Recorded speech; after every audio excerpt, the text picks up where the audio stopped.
Johnny Carson had just finished his opening monologue on The Tonight Show when he turned to his guest Clint Eastwood and said something that was meant to be a joke. But what Clint did next left Johnny in tears and revealed a secret the toughest man in Hollywood had kept hidden for 15 years. It was November 14, 1985, NBC Studios in Burbank, California. The Tonight Show starring Johnny Carson was about to air one of the most unforgettable moments in television history, and nobody saw it coming. This wasn't a planned segment. There were no rehearsals, no scripts. What happened that night was raw, unfiltered, and so emotionally powerful that crew members who had worked on the show for decades would later say they'd never experienced anything like it. The studio audience, 465 people who had waited months for tickets, had no idea they were about to witness something that would change how America saw Clint Eastwood forever. Johnny was at the peak of his career, 23 years behind that desk. He'd interviewed presidents, movie stars, and legends from every corner of entertainment. He thought he'd seen it all. He was wrong. When Clint Eastwood walked out from behind that famous rainbow curtain, the audience erupted. He moved with that slow, deliberate stride that had made him an icon. 64 eyes that could stop a man cold at 50 paces, the embodiment of American toughness.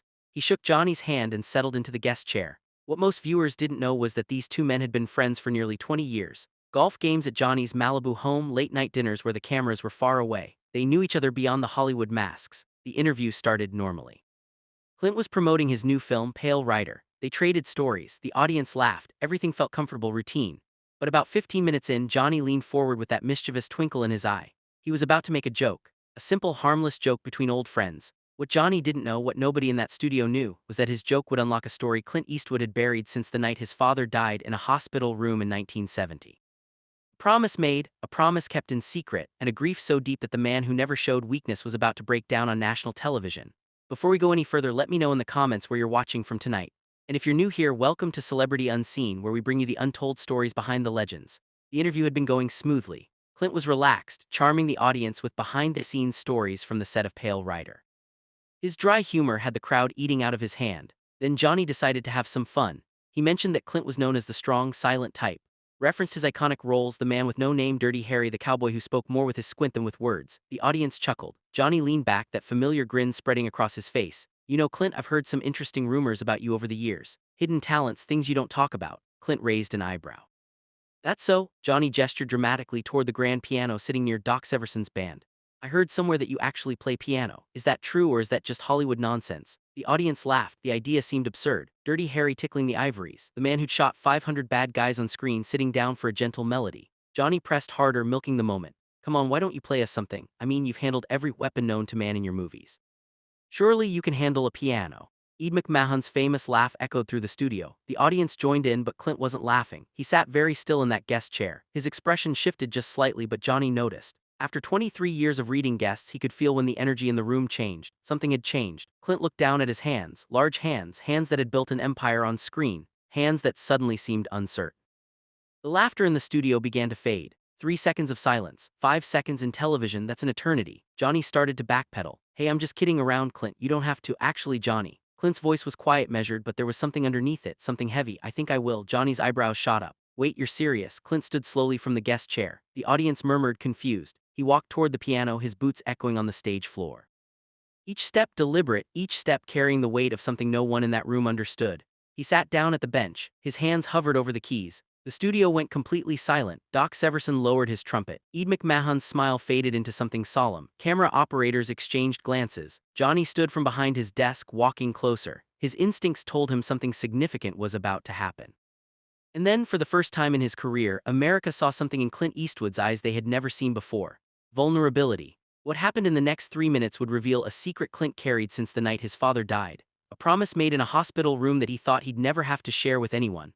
To understand why this moment mattered so much, we have to go back to Oakland, California during the Great Depression. Clinton Eastwood Jr. was born on May 31, 1930 in San Francisco, California, but stability wasn't something the Eastwood family knew. During the Great Depression, Clint's father, Clinton Sr., chased work wherever he could find it. The family moved constantly. Oakland, Piedmont, Sacramento, Pacific Palisades, Spokane. By the time Clint was 15, he'd lived in more towns than most people visit in a lifetime. His father worked as a steel worker, a gas station attendant, a bond salesman, whatever it took to keep food on the table. His mother, Ruth, held the family together through sheer willpower. She was the steady hand when everything else was chaos. They had almost nothing during those early years. But Clinton Eastwood Sr. had a secret love music, specifically the piano. In his youth before the Depression crushed so many dreams, Clinton Sr. had really played jazz standards, Beethoven, sometimes his own compositions. He was talented enough that people who heard him said he could have done something with it, but life got in the way. Work, family, survival. The piano became a distant memory, something he touched only in stolen moments. Late at night, when young Clint was supposed to be sleeping, he would hear it. His father sitting at whatever old piano they had access to, playing softly in the darkness. The notes floating through the thin walls of whatever rented house they were living in that year. Clint would sneak out of bed and sit on the stairs listening. His father never knew he was there. Those stolen moments became some of Clint's most treasured childhood memories, the sound of his father finding peace in a world that offered him so little of it. Clint wanted to learn, but there was no money for lessons, no time, and his father, proud as he was, never offered to teach him, maybe because the piano represented everything he'd given up. As Clint grew older and started dreaming of Hollywood, his father supported him completely.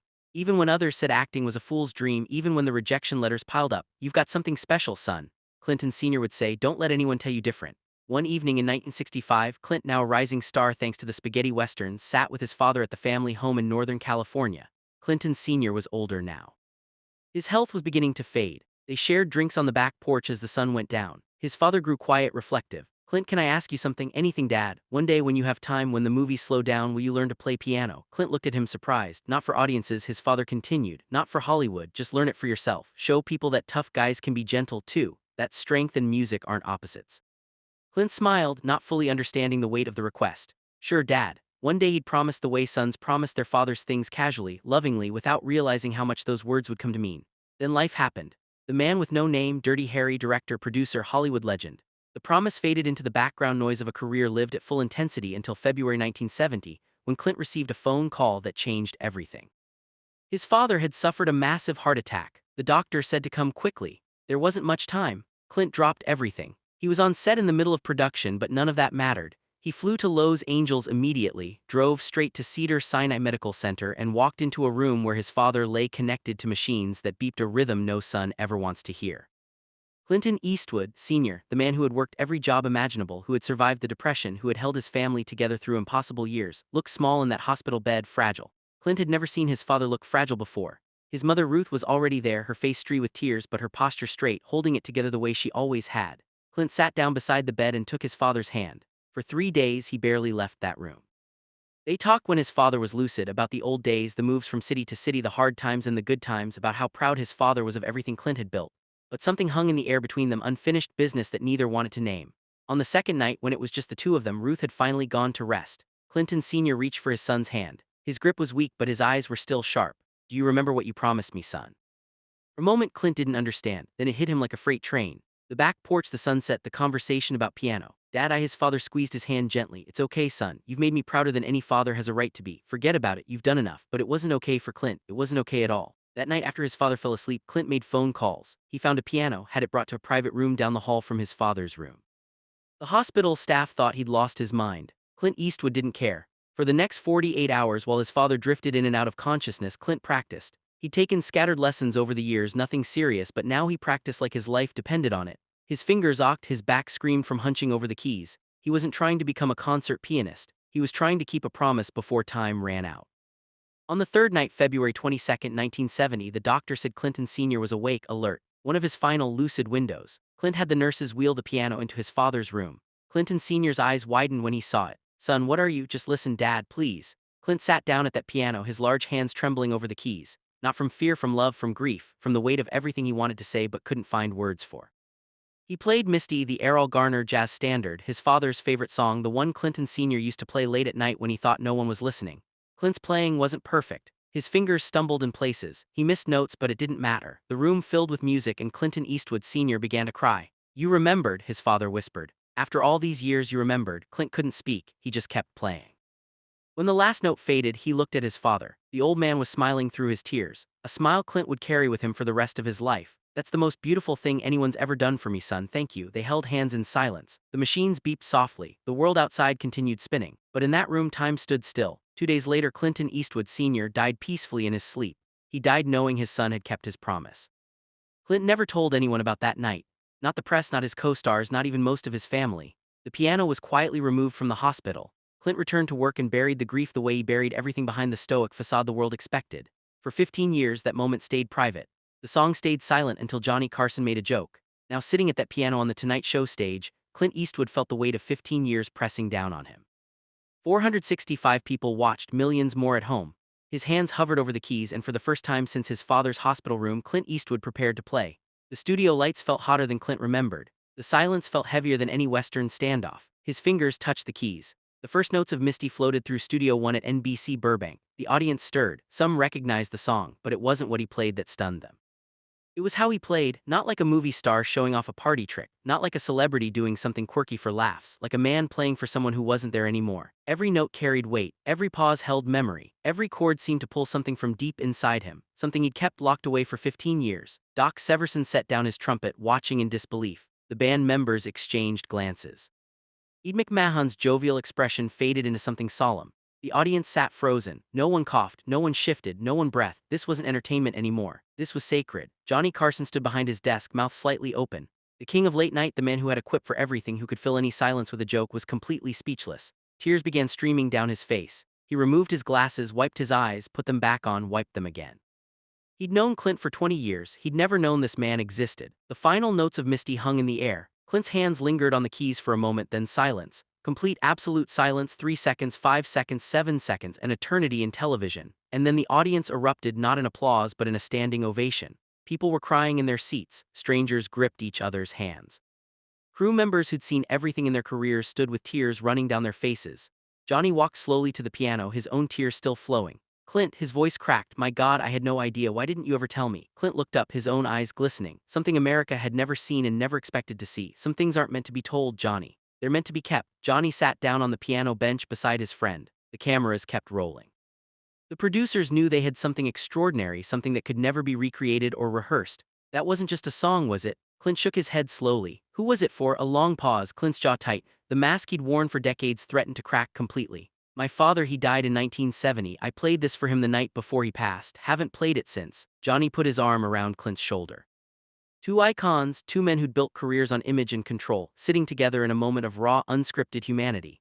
"Clint, I'm so sorry, I didn't mean to." "Don't apologize, Johnny." Clint's voice was rough but steady. "My dad would have loved this. He always said music was meant to be shared. I've been keeping it to myself for 15 years. Maybe it was time." The audience remained standing, many still crying. Ed McMahon dabbed his eyes with a handkerchief. In 30 years of television, Johnny Carson had experienced almost everything. But this was different, this was real. And what Johnny did next turned this private revelation into something much bigger. Something that would touch thousands of lives and create a legacy neither man could have imagined. If this story is touching your heart, let me know in the comments. Where are you watching from tonight? Johnny stood up from the piano bench and faced the camera. His eyes were still red, his voice still thick with emotion, but there was something new in his expression, purpose. "Ladies and gentlemen," he said slowly, "I've been doing this show for 23 years. I've had thousands of guests, seen thousands of moments, but what just happened, that's something I'll never forget." He paused, composing himself. Clint's father believed that music could reach places words couldn't, that it could heal people. Tonight, I think everyone in this room felt that. The audience applauded softly, still emotional. Johnny continued, "I want to do something right now tonight." He announced that he was making a personal donation, $100,000, to the Music Teachers National Association, specifically for programs that bring music education to kids who can't afford it.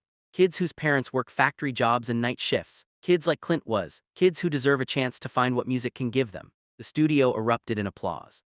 But the story didn't end there. The next morning, NBC's phone lines were overwhelmed. Viewers from across America wanted to contribute. The switchboard couldn't handle the volume. Frank Sinatra, who had watched from his home, called personally to pledge $50,000. Dean Martin matched it. Within 1 week, donations exceeded $500,000. The Clint Eastwood Senior Music Education Fund was formally established 3 months later. It provided instruments and lessons to children from low-income families, kids who might never have touched a piano otherwise. Clint was overwhelmed by the response. In a rare interview weeks later, he said, "My father worked his whole life just to keep food on the table. He never had nice things, never got to chase his own dreams, but now his name is helping kids learn music." He would have cried for a week. Newspapers across the country ran the story, the softer side of Dirty Harry Eastwood's secret talent, the promise behind the legend. But the coverage wasn't tabloid gossip or Hollywood drama.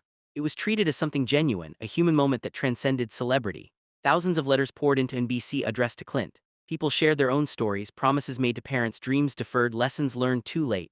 One letter came from a factory worker in Ohio. "Mr. Eastwood, I made a promise to my father 20 years ago to finish my education. After watching you on Johnny's show, I enrolled in night school yesterday. Thank you. Clint read every single letter. The man who built his image on silence and strength had shown America something unexpected. That the toughest men carry the deepest love. That keeping a promise to your father matters more than any movie role. And that sometimes the man with no name has the most important story of all. Today, the Clint Eastwood Senior Music Education Fund has helped over 40,000 children across America learn to play piano. It operates in 42 states, partners with 300 schools, provides free instruments and lessons to families who could never afford them otherwise. Clint has donated millions to the fund over the years, quietly without press releases or publicity tour. That's not his style. Every year on February 22nd, the anniversary of his father's death, Clint sits at a piano in his home in Carmel, California. Alone, no cameras, no audience, no recognition, and he plays Misty just to keep the conversation going.